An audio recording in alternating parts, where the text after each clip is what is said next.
Assalamualaikum warahmatullahi wabarakatuh. Kembali lagi bersama saya Lukman Firdaus. Saya dari SMA Negeri 19 Garut dan saya adalah calon guru penggerak angkatan 11. Pada video ini saya akan memaparkan tugas demonstrasi kontekstual dari modul 1.4 yaitu budaya positif. Video ini adalah praktik penerapan segitiga restitusi untuk menyelesaikan permasalahan siswa di sekolah saya. Informasi tentang restitusi. Restitusi adalah proses menciptakan kondisi bagi murid untuk memperbaiki kesalahan mereka, sehingga mereka bisa kembali pada kelompok mereka dengan karakter yang lebih kuat.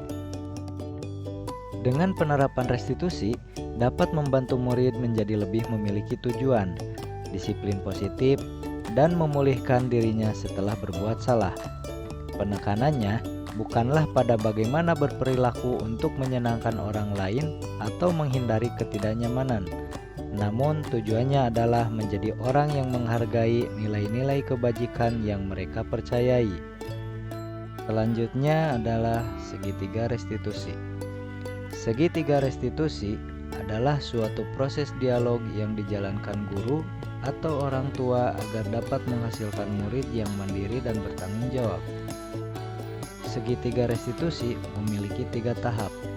Yang pertama, menstabilkan identitas. Yang kedua, validasi tindakan yang salah. Dan yang ketiga, menanyakan keyakinan. Pada tahap menstabilkan identitas, dilakukan berdasarkan prinsip membuat kesalahan adalah bagian dari proses pembelajaran yang nantinya akan menggeser identitas gagal ke identitas sukses. Selanjutnya, pada tahap validasi tindakan yang salah, dilakukan berdasarkan prinsip setiap perilaku berupaya memenuhi suatu kebutuhan tertentu. Guru akan bergeser dari pemikiran stimulus yang respon menjadi proaktif, sehingga mengenali dan mengakui kebutuhan murid akan memperbaiki hubungan dengan murid. Yang terakhir adalah tahap menanyakan keyakinan. Pada tahap ini, murid akan diberi pertanyaan-pertanyaan bermakna untuk memunculkan motivasi secara intrinsik, sehingga mampu mengaitkan keyakinannya dengan tindakan yang salah. Berikut ini adalah praktik penerapan segitiga restitusi yang saya lakukan di sekolah. Kasus yang pertama, Zahra adalah siswi kelas 12-4 di SMA Negeri 19 Garut. Pada hari Senin, Zahra terlihat terlambat datang ke sekolah, sehingga pada saat upacara bendera hari Senin, Zahra terlihat berbaris terpisah bersama dengan anak lainnya yang sama kesiangan. Namun, saya melihat Zahra sangat gelisah ketika saya hendak meminta identitasnya.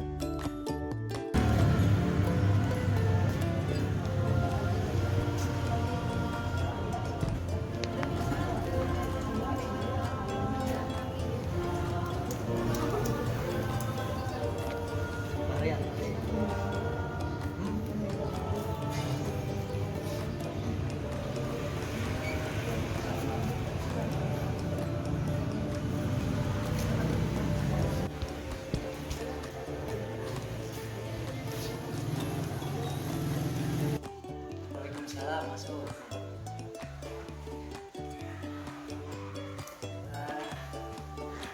Zahra ya? Iya, Kelas berapa Zahra teh? kelas 12-9. 12-9. Tadi Bapak lihat Zahra tuh kesiangan ya pas upacara, jadi lihat barisan kayaknya dipisahkan ya oleh petugas upacara. Dan tadi Bapak juga nyamperin Zahra ya. Bapak pengen tahu Zahra itu kesiangan kenapa? Ya bapak tadi kan biasanya mah naik motor, Ya, dan kita terima motor sampai pas ke hotel di itu udah gak ada, jadi jalan kaki. Iya, tadi berangkat jam berapa? jam 6 pagi. Kalau biasa Biasanya juga jam segitu, tapi kan naik motor. oh, karena nggak ada kendaraan ya jadi terpaksa jalan kaki. Tapi Zahra tahu kan lihat waktu itu pasti akan kesiangan. Iya. Kesiangan ya. Iya, pasti. Dan apa mungkin Zahra kesiangan itu karena kondisinya mungkin tidak apa ya mengondisikan kita untuk tepat waktu ya. Nggak apa-apa sekalipun kesiangan juga namanya juga manusia gitu ya, nggak luput dari kesalahan. Nah kira-kira kalau misalkan Zahra udah tahu kesiangan apa yang Zahra lakukan? Nanti makan gak akan mungkin pas gak akan mungkin ada motor gitu sama kayak tadi kejadian tadi. Jadi nanti lu bakalan lebih manage waktu buat ngurangin waktu berangkatnya gitu, supaya lebih pagi. Iya benar. Nah sekarang kan Zahra udah kesiangan. Nah sudah tahu pelajaran pertama siapa? Intan sih ya. Bu Intan sejarah. Nanti ke Bu Intan mau ngomong gimana gitu. Ya minta maaf terus ceritain kejadian tentang kesiangan bersama aku. Ya, pasti Bu Intan akan memaklumi ya, karena memang Zahra itu kesiangan karena kondisi di jalannya ya. Tapi nggak apa-apa ya, nanti ketika pas upacara harus berbaris dipisah gitu ya. Nah, itu sebagai bentuk apa ya tanggung jawab atau sanksi yang diterima oleh Zahra. Mudah-mudahan Zahra di kemudian hari tidak kesiangan lagi ya. Nah, Bapak yakin juga karena memang ini yang pertama Zahra kesiangan gitu ya, pasti punya apa perasaan takut atau deg-degan gitu ya. Ya nggak apa-apa, jangan sampai rasa bersalah itu terus ada di dalam pikiran Zahra ya. Nah, Bapak juga yakin Zahra itu anaknya aktif di kelas ya, sering belajar dengan baik gitu ya. Nah itu saja pesan dari Bapak. Zahra jangan sampai ya kesiangan lagi, kemudian punya perasaan down karena kesiangan tadi ya, karena memang kondisi jalan tadi. Dan juga Zahra belajar dengan baik, rajin, dan ya tepat waktu lagi. Terima kasih ya. Assalamualaikum. Waalaikumsalam. Kasus yang kedua, Nadila adalah siswi kelas 12-11 di SMA Negeri 19 Garut. Pada saat pembelajaran matematika, tepatnya di jam terakhir, Nadila merasa sudah capek dan jenuh dengan belajarnya. Karena pada hari tersebut memang semua pelajarannya itu adalah mata pelajaran yang sulit, sehingga menguras tenaga dan konsentrasi dalam belajarnya. Nadila malah asik bermain game di kelas dan ketahuan oleh gurunya, sehingga akhirnya HP Nadila disita oleh guru matematika tersebut. Menyinggung lingkaran. Kalau kurang dari 0 berarti tidak memotong, tidak menyinggung. Tidak memotong dan tidak menyinggung. Langsung ke contoh salah. Selidiki. Apa yang ada? Apa yang ada? Main game kamu? Kenapa main game? Main game? Yang lain kalau belajar kamu main game?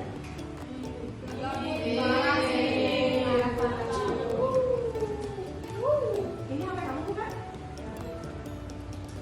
Orang kalau kamu bermain HP bukan untuk main game, untuk sekolah. Yang lain pada fokus belajar, kamu malah fokus main HP. Siapa wali kelasnya? HP-nya ibu ambil, nanti ibu kasih ke wali kelas ya. Nggak tahu ah. Masuk. Assalamualaikum. Waalaikumsalam. Bapak izin mengambil waktunya sebentar. Oh iya silakan. Sok.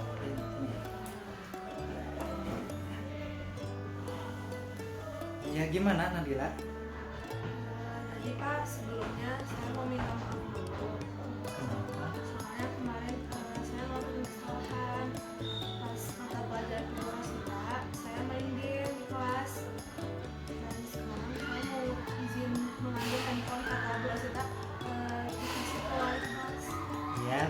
kemarin Bu Rosita itu ngasih handphone ke saya karena laporannya sesuai dengan yang Nabila ucapin barusan. Nah, alasannya kira-kira kenapa sih Nabila harus bermain game sampai pelajaran? Jadi kak kan itu tuh mata pelajaran yang terakhir. Iya. Terus saya merasa jenuh, terus bosan, dan saya nggak ngerti apa yang diterangin oleh Bu Rosita. Kemudian saya bermain game di kelas saat pembelajaran berlangsung. Jadi saya ketahuan sama Ibu Rosita saat bermain game. Tapi kan Ibu Rosita nggak semata-mata ngambil begitu aja ya, pasti ada hal-hal yang sifatnya apa ya, Nabila mungkin karena salah, dan Bu Rosita juga pernah membuat keyakinan kelas mungkin sebelumnya, pernah nggak? Nah, kira-kira apa yang menjadi poin keyakinan kelasnya? Jadi tuh kita punya keyakinan kelas sama Ibu Rosita kalau lagi pelajaran berlangsung itu gak boleh main handphone. Apalagi main game ya. Sebetulnya untuk sekarang boleh menggunakan HP saat pembelajaran, bukan saat pembelajaran dipakai main game. Ya akhirnya kayak gitu. Nabila sendiri yang merasa ya salah gitu ya. Tidak apa-apa. Bapak hanya sekedar mengingatkan bahwa memang Nabila melakukan hal itu karena alasan tadi, dan mungkin hilaf juga gitu ya, bahwa saat itu dari pembelajaran apa namanya juga manusia ya, pasti luput dari kesalahan. Nah, kesalahan yang sudah Nabila lakukan, kira-kira Nabila akan apa nanti ke Ibu Rosita? Yang pertama-tama tentunya saya bakalan minta maaf dulu karena sudah melakukan kesalahan tersebut. Dan yang kedua, saya berjanji gak akan ngulangin hal tersebut. Bagus. Nanti ketika Nabila masuk lagi saat pembelajarannya, langsung dia membantu Ibu Rosita ya, mudah-mudahan Ibu Rosita paham dengan permintaan maaf dari Nabila ya. Nah, untuk sekarang karena Bapak juga butuh laporan ya, hal-hal terkait dengan kasus-kasus apa saja yang di kelas, terutama di kelas Bapak gitu ya, apalagi Bapak sebagai wali kelasnya. Jadi Nabila ke Bapak ditulis di buku agenda Bapak ya. Nah, Bapak kan setuju nggak kira-kira kalau misalkan Nabila tercatat di sini? Ya pasti saja karena itu bisa jadi kesalahan saya. Sekaligus sebagai bentuk tanggung jawab dari Nabila ya. Mudah-mudahan Nabila nanti tidak akan mengulang kembali ya, apalagi saat pelajaran-pelajaran yang lainnya. Apa nitip untuk Nabila lebih belajar yang rajin lagi ya, lebih semangat, jangan sampai kayak kemarin. Mungkin kalau misalkan ada suatu jenuh, ada hal lain mungkin yang bisa dilakukan atau tidak bersimpangan dengan keyakinan kelas yang ibu dan bapak guru buat gitu ya. Baik, ini Bapak kasihkan HP ke Nabila. Nabila gunakan HP sebagai waktunya ya. Sekali lagi jangan diulang kembali ya. Maaf Pak sekali lagi, terus ini juga makasih buat HP-nya. Sampai sekarang bisa. Makasih banyak Pak. Assalamualaikum. Demikianlah video tentang praktik penerapan segitiga restitusi. Terima kasih. Wassalamualaikum warahmatullahi wabarakatuh. Guru penggerak, tergerak, bergerak, menggerakkan.